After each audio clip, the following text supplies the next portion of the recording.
नमस्ते and welcome to this exciting episode of Satology debunking mythology. Satology के इस एपिसोड में आपका बहुत बहुत स्वागत है। अमित शाह ने बड़ा क्लियरली बोला, शरणार्थी और घुसपैठी दोनों को एक साथ नहीं देखा जाएगा, क्योंकि उन्होंने ये भी बोला कि जो अगर वो अपनी जमीन लेकर आए तो कोई प्रॉब्लम नहीं है, बिल्कुल सही बात है, लेकिन वो खुद ही अकेले आ जाएंगे और भारत के रिसोर्सेज को खाएंगे तो ये बहुत बड़ी प्रॉब्लम है। वो ये लोग आते हैं, आपको क्या होता है कि शहरों में घुस जाते हैं, फिर हम इनको घरों में बुला लेते हैं, घर में काम करते हैं, कुछ मोची बन जाते हैं, कुछ अपना नाम बदलते हैं, लेकिन एक्चुअल नाम अलग रहता है, जो आपको बताते हैं वो अलग होता है, जो लिखते हैं वो अलग होता है। उसका वेरिफिकेशन भी आप सबको करना चाहिए भारत में। और भारत में बर्थ राइट सिटीजनशिप नहीं है अमेरिका की जैसी। जस्ट इन लोगों का अगर भारत में जन्म हो गया इसका मतलब ये नहीं कि भारतीय बन गए, नहीं, इनको वापस ये फिर भी फॉरेन सिटीजन है। और किसी अगर फ्रॉड के थ्रू इन लोगों ने अपना पासपोर्ट ले लिया भारत का, तो उसको भी कैंसिल करना चाहिए, हो सकता है इजीली, क्योंकि उसका जन्म उसका हुआ ही नहीं, भारत का सिटीजन ही नहीं है। अगर उसके पिता इलीगल हैं तो भारत वो सिटीजन बन ही नहीं सकते। अगर नहीं है तो बांग्लादेश के टुकड़े करो, जो बांग्लादेश के टुकड़े हैं उसमें जुड़ो भारत के साथ, या पाकिस्तान में टुकड़े हैं वो जुड़ो उसको। एक्चुअली कर क्या रहे हैं, षड्यंत्र है, हिंदुओं के विरुद्ध षड्यंत्र है। जो भारत का जो मूल धर्म है, सनातन धर्म, उसके विरुद्ध षड्यंत्र है। ये लोग चाहते हैं कि डेमोग्राफिकली उसको बदल दिया जाए। इसके बहुत सारे उदाहरण मिलते हैं, जैसे कि अब जैसे साउथ अमेरिका में गए यूरोपियंस गए, उन्होंने क्या किया, उन्होंने फोर्स किया कि सिर्फ नेटिव अमेरिकन या इंडिजिनस महिलाएं साउथ अमेरिका की, वही उनसे सिर्फ गोरे लोग शादी कर सकते हैं, लेकिन नेटिव इंडिजिनस जो पुरुष हैं वो यूरोपियन स्त्री के साथ शादी नहीं कर सकते। तो उन्होंने फोर्स करके किया चर्च के थ्रू। तो उन्होंने क्या किया, पहले चर्च को लेकर गए, पहले कन्वर्ट किया, तो जो कन्वर्ट हो गए उनकी महिलाओं के साथ शादी करके मिक्स पॉपुलेशन बनाई, गोरा की और इंडिजिनस की। ये पूरा मैक्सिको में, कोलंबिया में, पेरू में, हर जगह दिखाई देता है। और फिर उसके ऊपर रिलीजन उन्होंने लगा दिया। बड़े बड़े जो उनके जो मूल जो रिलीजियस प्लेसेस थे नेटिव अमेरिकन के या इंडिजिनस लोगों के, उसके ऊपर उन्होंने चर्च बना दिए, ताकि वो वहाँ पे तो पहले से जाते थे, अब वहाँ पे चर्च खड़ा हुआ है तो वहाँ पे जाके करते थे। सेम काम मुसलमानों ने भारत में किया।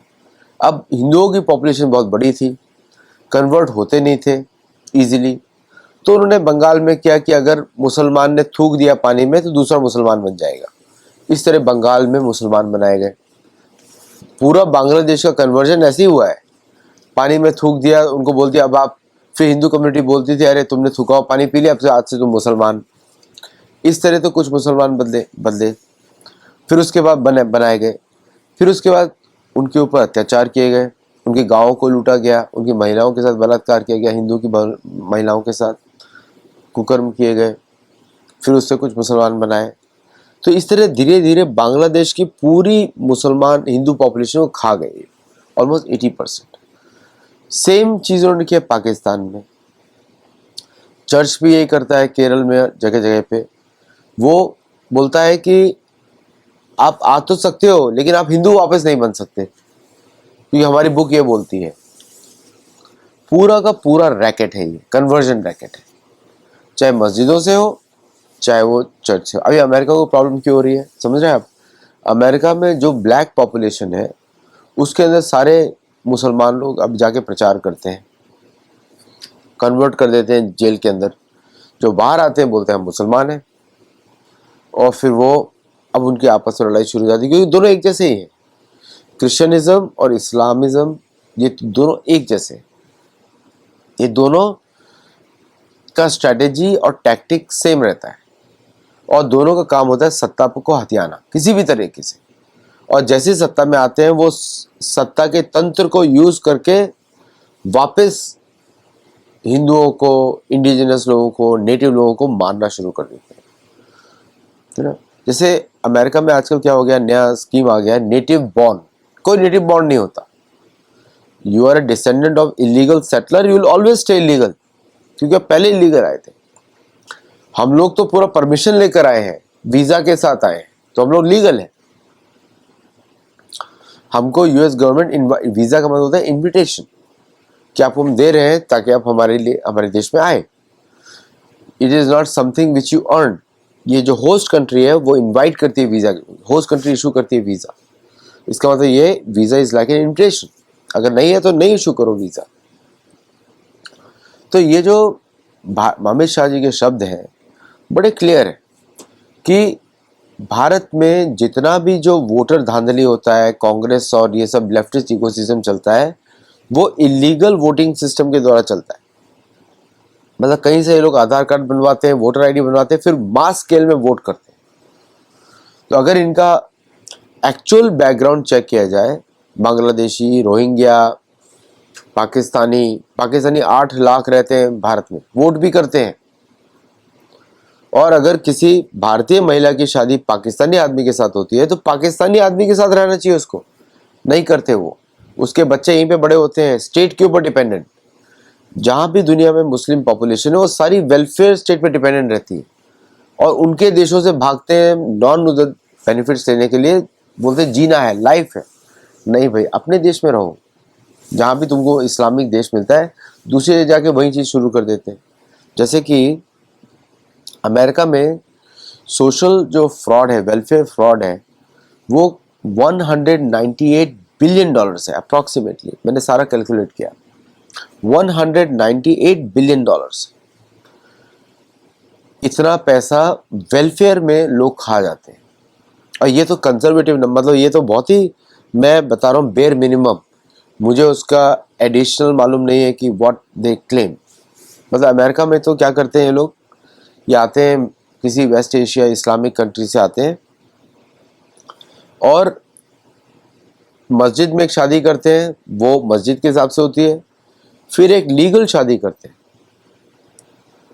तो मस्जिद में उन्होंने 4 शादी करी, अब वो चारों जो महिलाएं वो सिंगल मॉम है विद चाइल्ड। सबको स्टेट से पैसा मिल रहा है, इसको भी अनएम्प्लॉयमेंट मिल रहा है। तो 5 लोगों के साथ एक अच्छी खासी इनकम हो जाती है। They don't have to work, अच्छे अच्छे कपड़े पहन के घूमते हैं इधर उधर, अच्छी कारें चलाते हैं, एंड दे डोंट वर्क, क्योंकि सारा काम स्टेट कर दिया उन्होंने। स्टेट का ही गेम को गेम से खेल दिया। ये सब लोग जाते हैं मिलिट्री ट्रेनिंग सेंटर्स में, जाते हैं मिलिट्री के लोगों से मिलते हैं और ये सब काम करते हैं ना। तो मिलिट्री के लोगों के साथ दे वर्क, स्मॉल जॉब्स करते हैं वहाँ पे, किसी कॉलेज में प्रोफेसर बन जाते हैं, मतलब असिस्टेंट्स। तो इस तरह की एजुकेशन और ये सब लेते हुए they play with the system. Same काम अमेरिका भारत में करते हैं कि किस तरह प्रधानमंत्री ये योजना, उस योजना में इस आधार कार्ड के साथ ऐसे जुड़कर दे मेक मनी। तो पूरा देश जो है प्रोडक्टिव आउटपुट या इनपुट नहीं देखता है। ये कॉलोनाइजेशन है, ये जो है उपनिवेशवाद है, लेकिन अनऑर्गेनाइज सेक्टर। तो अमित शाह के जो स्टेटमेंट्स हैं वो बड़े एक्यूरेट है कि इस तरह काम नहीं चलेगा। अगर जैसे अभी सेंसस की बात आई, भारत में तो सभी हिंदू हैं, सेंसस की क्या जरूरत है? रिलीजन के नाम पे सेंसस होना नहीं चाहिए भारत में तो कभी भी। तो सभी हिंदू हैं, जो भारत में जन्म लिया, सनातन धर्म की भूमि जन्म लिया, सब सनातनी। लेकिन हमारी जो एजुकेशन सिस्टम है वो कॉन्फिडेंस ही नहीं देती है। अब जैसे आज बात हो रही थी मिनिस्ट्री ऑफ एजुकेशन में आर्टिफिशियल इंटेलिजेंस इंट्रोड्यूस करने की। एक्चुअली एजुकेशन में कोर स्किल्स पढ़ाने चाहिए, वैदिक गणित, ज्योतिष पढ़ाना जरूरी है। वो प्रेडिक्टिव एनालिटिक्स है, प्रेडिक्टिव साइंस है वो। तो ये सब जो कोर्सेज हैं, आप एआई में क्या सिखाने वाले हो? How to use ChatGPT, how to use other tools. वो तो एडिशनल सप्लीमेंट्री टॉपिक हो सकता है, not the main curriculum. Main curriculum में तो वैदिक गणित होनी चाहिए, भारत की गणित, भारत में किस तरह कैलकुलेट की जाती है। वैदिक ज्योतिष होना चाहिए, क्योंकि वो प्रेडिक्टिव होता है। प्रेडिक्टिव एनालिटिक्स में आपका दिमाग बढ़ता है आगे। ज्योतिष is a very important science, वो मैथमेटिक्स है। उसके माध्यम से आप बहुत सारी चीज़ें समझ सकते हैं। अगर वो सिखाएंगे तो जो जो मॉडर्न टूल्स हैं प्रेडिक्टिव एनालिटिक्स के या वो, उसमें आपको मदद मिलेगी, या डेटा साइंस में मदद मिलेगी, क्योंकि Jyotish is a perfect way to study the stars with mathematics. और उसमें आपका, मैं ये नहीं बोल रहा ज्योतिषी बनिए, but use that knowledge to do other, develop other technologies predictive analytics में। अभी तक किसी ने किया नहीं है कि स्टार के बेसिस पे आपका बर्थ डेट के अनुसार you can predict many things, और predict start with the business, उसका प्रेडिक्टिव मॉडलिंग, या many other applications are there which you can use. तो कोर स्किल्स पे बच्चों का फोकस होना चाहिए, कोर, वैदिक गणित, ज्योतिष, आयुर्वेद, ये जरूरी है। और उससे प्राइड आएगा, और फिर उसमें एक्चुअल डेट्स बताई जाए फ्रॉम पुराण, जो भी भागवत पुराण का 12वां स्कंद, भागवत पुराण का पहला स्कंद, वो पढ़ाने चाहिए, क्योंकि भागवत पुराण में सबसे ज्यादा आचार्यों ने टिप्पणी की है, इसलिए मैं बोल रहा हूँ। भगवत गीता का एटलीस्ट 15वां चैप्टर, 12वां चैप्टर, 18वां चैप्टर, ऐसे 3 चैप्टर्स इंक्लूड किए, मतलब हर 12 साल के स्कूल में, मतलब फ्रॉम 5-7 ईयर्स में 18 चैप्टर्स कवर हो जाने चाहिए। तो जब उस तरह के चेंजेस होंगे तो naturally a person will have pride in their own, कि वो है कौन वास्तविक, चाहे वो मुसलमान हो चाहे क्रिश्चियन हो, भारत में उसको गीता पढ़नी ही चाहिए। भारत में आप रहते हैं तो आपको भगवत गीता पढ़नी पड़ेगी, क्योंकि आप क्रिश्चियन देशों में जाओ, मुसलमान देशों में जाओ, तो वो क्या पढ़ने देते हैं भगवत गीता वहां पे? नहीं, वहां पे वो कोई बाइबल पढ़ाएगा या कुरान पढ़ाएगा। तो भारत में तो भगवत गीता क्यों नहीं अनिवार्य होनी चाहिए? भारत में भगवत गीता अनिवार्य होनी चाहिए। पुराण, महाभारत का राइट हिस्ट्री, रामायण का right version, not communist version नहीं चाहिए हमको, है ना, जो गलत लोगों को ग्लोरीफाई करते हैं। जैसे कि आप जानते हैं रामायण को देखेंगे तो सिर्फ कंट्रोवर्सी की बात की जाती है। तो मेरी बुक्स को भी आप टेक्स्ट बुक्स करके देख सकते हैं एक बार। तो द पॉइंट इज, जब तक हम इस तरह का स्वाभिमान बच्चों में नहीं डालेंगे तो एजुकेशन भारतीयों की बेटर नहीं होगी। जब तक पुराण और वेद में और भगवत गीता के माध्यम से लोग सोचेंगे नहीं, तो एक्चुअल हिस्ट्री कैसे निकालेंगे वो? तो जो अमित शाह बोल रहे हैं वो बहुत ही अच्छी बात है, लेकिन मिनिस्ट्री ऑफ एजुकेशन के करिकुलम में बहुत सारे चेंजेस होने की आवश्यकता है। उसमें अभी भी जो है गलत वर्जन्स ऑफ हिस्ट्री पढ़ाया जाता है। जैसे कि आप रावण को हीरो बता रहे हैं, या रावण भी अच्छा व्यक्ति था, नहीं, रावण ने क्या किया वो सबको मालूम है। सीता माता का अपहरण किया। क्या कोई स्त्री को, कोई माता को इस तरह अपहरण करे, क्या उसके बारे में अच्छा बोल सकते हो उसको? नहीं, बिल्कुल नहीं बोल सकते। वो तो वाल्मीकि रामायण में नहीं बोला जाता, उसको दंड दिया गया, तो भगवान राम ने दंड दिया। तो इस तरह के जो नरेशंस हैं तभी बदल सकते हैं जब कुछ चीजें अनिवार्य हो।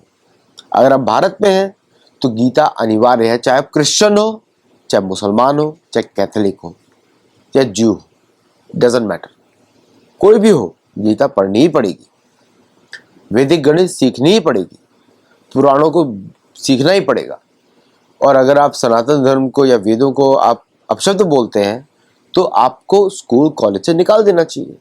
जरूरत नहीं। भारत, अगर दूसरे देशों में ऐसा हो सकता है, भारत में ऐसा क्यों नहीं हो सकता? अमेरिका में जितने भी लोग, अब अमेरिका तो इलीगल, मतलब वो तो सेटलर्स आए थे, कॉलोनाइज किया, अब वो पढ़ाते हैं बाइबल। अरे अमेरिका कब से बाइबल कंट्री हो गया? The only thing important in America is native Americans and their religion and their language and their culture, that is the only thing legal. Bharat में तो अलग है। भारत में संस्कृत, वेद, पुराण, महाभारत, रामायण, और उसके माध्यम से वैदिक गणित भी आ जाएगी, ज्योतिष भी आ जाएगी। तो that should be the main subjects. आप देखिएगा भारतीय industry will sky rocket with this knowledge system, जो मैं बता रहा हूं, स्काई रॉकेट।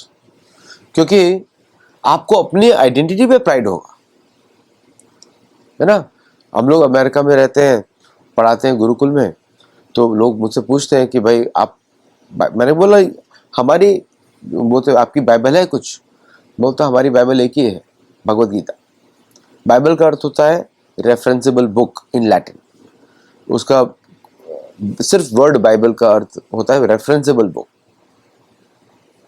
बाइबलिया मतलब कि एनसाइक्लोपीडिया या इंडेक्स, उसको बोलते हैं इंडेक्स, क्रोनोलॉजी। तो मैंने बोला हाँ हमारे पास गीता है, भगवत गीता है, और Bhagavad Gita alliance with native Americans, तो Bhagavad Gita should be the main book of United States also, because Bhagavad Gita teaches value of atma, your own identity. और वैसे भी मोस्ट ऑफ द अमेरिकन जो है छोड़ते जा रहे हैं क्रिश्चियनिज्म को, और कुछ लोग ही जो हेट फैलाते हैं एक्स के ऊपर, वो पॉलिटिकली मोटिवेटेड है, वो मागा क्राउड के थ्रू आ रहा है, उसको गवर्नमेंट का संरक्षण है, इसलिए ऐसा हो रहा है। लेकिन ज़्यादातर अमेरिकन तो नहीं जाते चर्च, कोई नहीं जाता, खाली पड़े रहते हैं। मात्र 29% लोग जाते हैं। भारत में आज भी 75% लोग मंदिर जाते हैं, 75% लोग। तो भारत की, अगर मुसलमानों को भी भारत में भगवत गीता, पुराण, रामायण, महाभारत सीखनी चाहिए, यही भारत का है। बाकी सब तो अरबी है, अरब में जाके सीखो यार बाकी सब चीजें। और देवबंद के लिए तो मेरे व्यूज बड़े क्लियर हैं कि देवबंद भारत में नहीं होना चाहिए, वो भारत के लिए नहीं है, वो एक अरबी मानसिकता लेकर आता है, भारत की मानसिकता नहीं होती है। वो भारत का ना रिलीजन है ना कल्चर है, वो फॉरेन का है। तो भारत में क्यों है, पूछने की बात, भारत में क्यों है? सऊदी अरेबिया में क्यों नहीं है?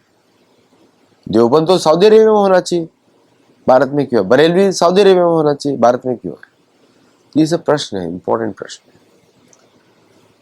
तो आई होप कोई सुनेगा, और हम लोग इसको चाहते हैं कि गीता अनिवार्य हो सभी स्कूलों में, और कुछ चैप्टर्स, और मतलब एटलीस्ट 7 वर्षों में जो स्कूल में लोग रहते हैं 6 से 12 क्लास तक, 7-8 वर्षों में everybody should read, everybody should read. तो at least from 5th to 12th standard compulsory, या 4th या 3rd to 12th standard compulsory होना चाहिए। देन थिंग्स विल चेंज सबके लिए। Thank you for listening. नमस्ते, जय जगन्नाथ। हमारे गुरुकुल में जुड़िए, हमारे मेंबर्स बनिए। मेंबर्स ओनली वीडियोस आते रहते हैं, उसमें प्योर शास्त्र की बातें होती हैं, और उससे आप लोग बहुत कुछ सीख सकते हैं। नमस्ते।